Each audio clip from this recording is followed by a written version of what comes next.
Baik, Assalamualaikum warahmatullahi wabarakatuh. Selamat datang di belajarsi.com. Kita lanjutkan perkuliahan mengenai pemrograman web ya. Jadi sebelum kita masuk ke framework ya, framework Laravel, kita harus tahu mengenai model, view, dan controller ya. Yaitu yang pertama nanti di topik ini kita pengenalan MVC, lalu kemudian tujuan MVC, kemudian mempelajari tentang komponen MVC, apa saja yang ada di MVC, alur kerja MVC, kemudian implementasi tentang MVC. MVC itu model, view, dan controller ya. Oke, apa itu MVC ya? Dalam Laravel menerapkan arsitektur dalam membuat kode programnya menggunakan MVC ya. Jadi MVC itu model, view, dan control. Apa sih tujuannya menerapkan MVC ini? MVC itu memisahkan antara UI ya atau view ya, kemudian data atau nanti disebut kita model, lalu logika pemrogramannya. Jadi ada tampilan, ada database dan ada kontrol utama ya, algoritma dan sebagainya gitu ya. Kode programnya ada di controller gitu ya. Jadi misalnya seorang programmer membuat dengan MVC. Jadi nanti memisahkan. Jadi ada bahasa pemrograman yang khusus tentang UI saja seperti HTML gitu ya. Itu kode programnya nanti di UI. Lalu untuk masalah data dan struktur data nanti ada di database. Sehingga maaf di model. Jadi sehingga kalau di model itu nggak terlalu banyak kode program seperti looping dan sebagainya gitu ya. Lalu untuk bahasa pemrograman yang kontrol yang paling utamanya ada di controller, isinya adalah bahasa pemrograman ya. Dalam hal ini, dalam Laravel menggunakan PHP gitu ya. Oke. MVC adalah arsitektur untuk mengembangkan perangkat lunak gitu ya. Pentingnya MVC itu dia membagi tugas antara model, view, dan controller. Tujuannya apa? Untuk mempermudah pemeliharaan. Jadi kalau misalkan teman-teman ada masalah, misalkan di tampilan ya, tampilannya kurang cantik nih, atau terlalu besar sehingga nabrak, maka teman-teman nggak pusing nanti cari folder yang ngurusin tampilan saja, yaitu di view, di folder view. Lalu misalkan eh, datanya, datanya kosong, nggak bisa didapat gitu ya. Tiba-tiba error dan sebagainya itu nanti teman-teman larinya ke folder yang model saja.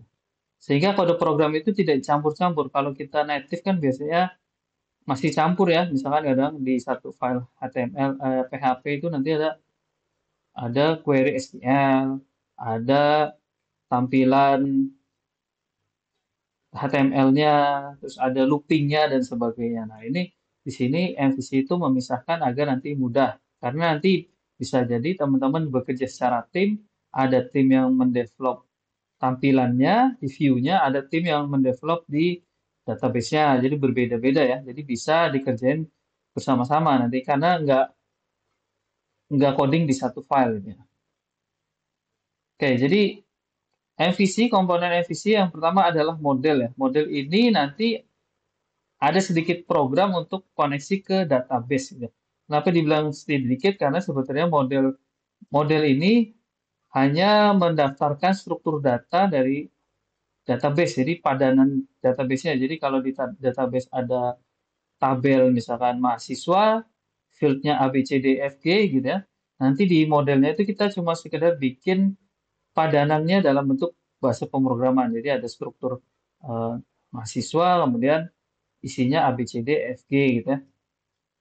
Udah sampai situ. Jadi nanti di model itu nggak banyak-banyak kode program seperti looping, seperti casting yang memanggil function, atau kita membuat function itu nggak perlu serumit itu. Jadi di model hanya sekedar koneksi dengan database dan menyamakan strukturnya.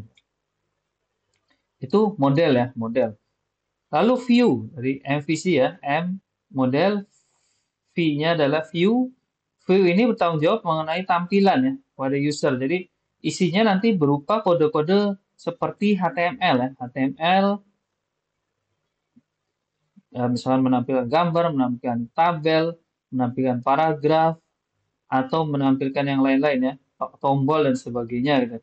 Nah, di sini nanti kemungkinan kode programnya hampir 80 atau 90% itu mengenai komponen-komponen HTML, ya, tampilan web yang teman-teman buat, dan mungkin sisanya 10% itu ada coding sedikit mengenai looping ya, misalkan ada list table lalu isinya mau ada dari data, ya, dari ngambil dari data dari model gitu ya.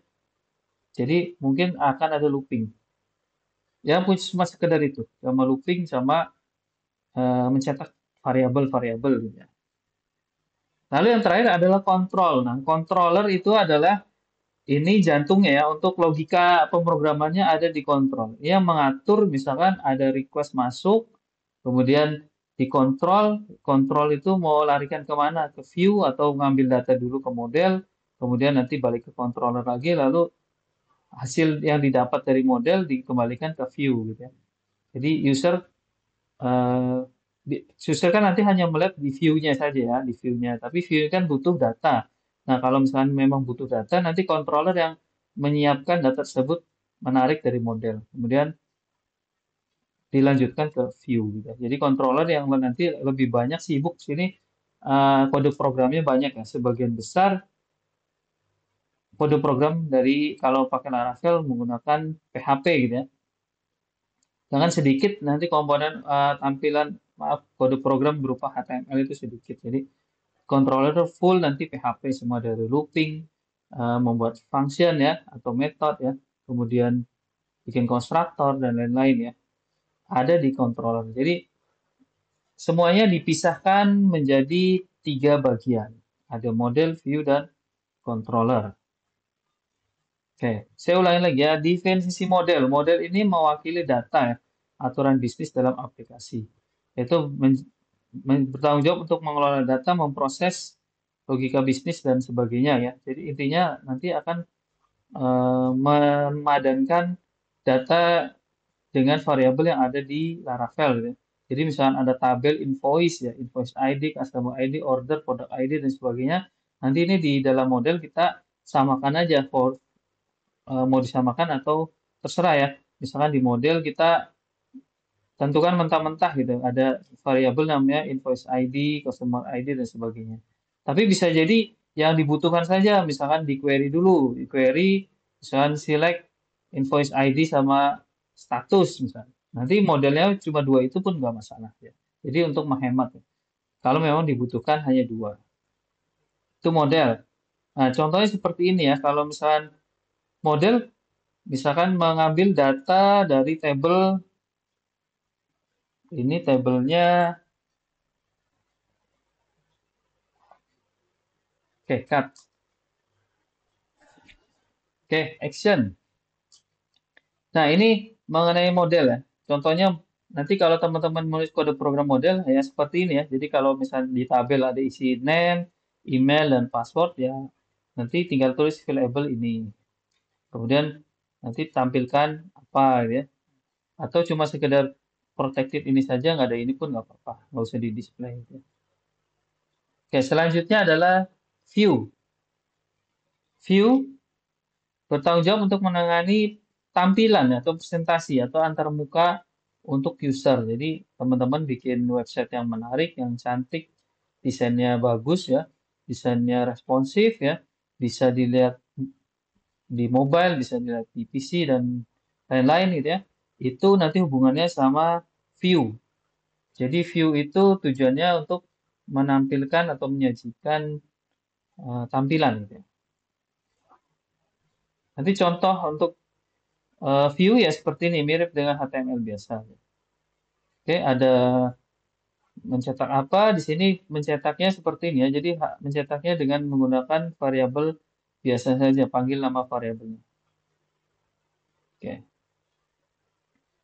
Selanjutnya yang terakhir ada controller. Controller itu mengatur seluruh kerja aplikasi. Jadi dari request pertama diterima, misalkan www.google.com atau google.com. Misalkan map. Nah, nanti dari maps itu dilarikan ke controller. Nanti controller itu mengatur dia harus ngambil dari mana gitu. Ngambil data dari mana, atau mungkin bisa jadi langsung dilemparkan ke view saja gitu. Misalkan nggak butuh data. Nah, itu adalah MVC. Tujuannya adalah mempermudah dalam menulis program secara tim ya. Jadi MVC seperti itu ya. Ini contoh dari controller, jadi ini full bahasa pemrograman PHP. Jadi nggak ada lagi, kalau di kode program controller nggak ada lagi ngisi namanya div, HTML, head, atau body, dan sebagainya. Ini full di controller adalah bahasa pemrograman PHP. Jadi kalau view masih seperti ini, HTML dan lain-lain, ya usahakan nggak usah ada bahasa pemrograman lain di dalamnya gitu ya. Mungkin sedikit JavaScript ya untuk tampilan yang lebih menarik gitu ya. Kalau di model sama sekali nggak ada yang namanya HTML, dan PHP pun ya singkat aja ya. Singkat, sedangkan yang di controller itu full bahasa pemrograman PHP. Oke, baik. Nanti selanjutnya minggu depan kita akan mempelajari tentang framework Laravel dari dasar, sehingga step by step ya. Terima kasih. Assalamualaikum warahmatullahi wabarakatuh.